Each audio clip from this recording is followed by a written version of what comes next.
Hey guys, this is Ryan Blair here at Kaizink, showing off a quick improvement to the way that we are utilizing our web stores.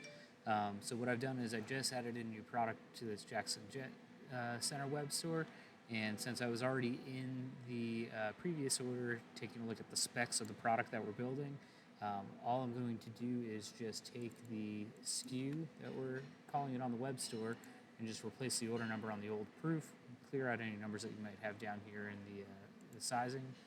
And what we're going to do is just go ahead and save it as a PDF and a JPEG into the Inksoft folder, so that way as production gets this order when it comes through and they go looking for the files, all they need to do is just reference the folder with the corresponding SKU.